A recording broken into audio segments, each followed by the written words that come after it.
The train from Montanvert is the little red train that climbs up the mountain to Chamonix Mont Blanc.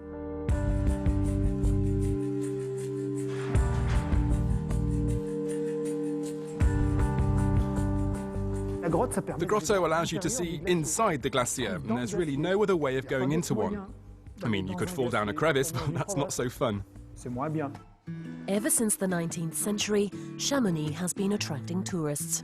Originally, they climbed this glacier called the Sea of Ice on the back of mules. Then came these little trains that Philippe remembers fondly. I arrived in Chamonix when I was 4, when my father took over the running of the cog trains. I would come down to this workshop every day to see all the old guys working on the trains. In France, there are very few cog or rack and pinion trains remaining. Here, they're all carefully looked after like precious treasure. We do them up every day.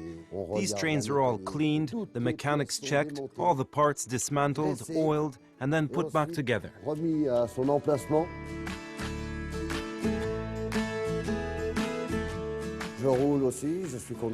I'm also one of the train drivers, but more often than not, I'm in the workshop, busy with all the metal work that we build for the trains.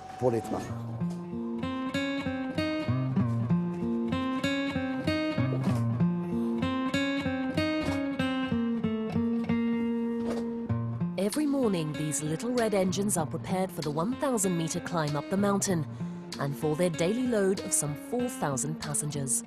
Chamonix station for the 42. This cog train is unique in the world. Its chassis was designed and built entirely in this region. To put it another way, it was tailor-made for these slopes. We're off to Montanvert at the maximum speed of 20 kilometers an hour. Thanks to its system of cog wheels, the rack and pinion system pulls the train up a 22-degree slope for more than 5 kilometers.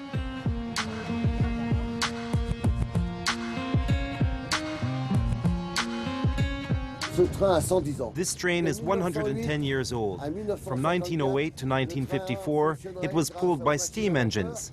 Then in 54, the electrification of the track brought with it the current system.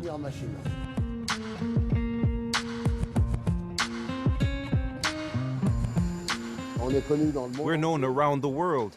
And every year, people come back with their grandchildren and explain to them that when they used to take these trains, they were steam-powered. It's part of the valley's heritage. On board this train bound for the summit of Montanvert is the tour guide and glacier expert Luc Moreau.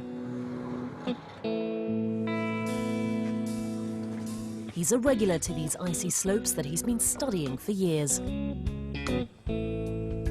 This glacier is called the Sea of Ice, and it's the biggest glacier in France. It's a real laboratory where lots of people are hard at work, measuring the changes in volume and length, the thaw in summertime and the thickness of the snow that falls in winter. The Sea of Ice has long fascinated researchers. It's even said it was the English who gave it this nickname back in the 18th century, thinking it looked like a frozen lake. Scientists were the first people who wanted to climb up to these summits to get bearings and measurements and make maps. Local people were hired to be tour guides for these scientists who were called natural philosophers. They were really curious back then. Underneath the surface, grottos like this one allow people to get right inside the glacier and to go back in time. As today's glaciers in the Alps disappear, so do these grottos. Yet they're really interesting places because it's here you get a rare glimpse at the pure ice of the glacier. It's 200-year-old ice. That means that in these little air bubbles that you see here in these layers, it's 2-century-old air. Air that maybe Jacques Balmat was breathing when he became the first man to reach the summit of Mont Blanc in August 1786. It's history that is quite literally melting away thanks to global warming. But it's nothing new, according to Luc. This glacier today is shrinking in size like nearly every glacier around the world. It's been happening more and more in the past 25 years because we've had some hot summers. In the 1960s, there was less snowfall too in wintertime.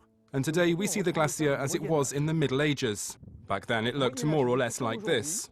But centuries ago it was completely natural, and now it's less so.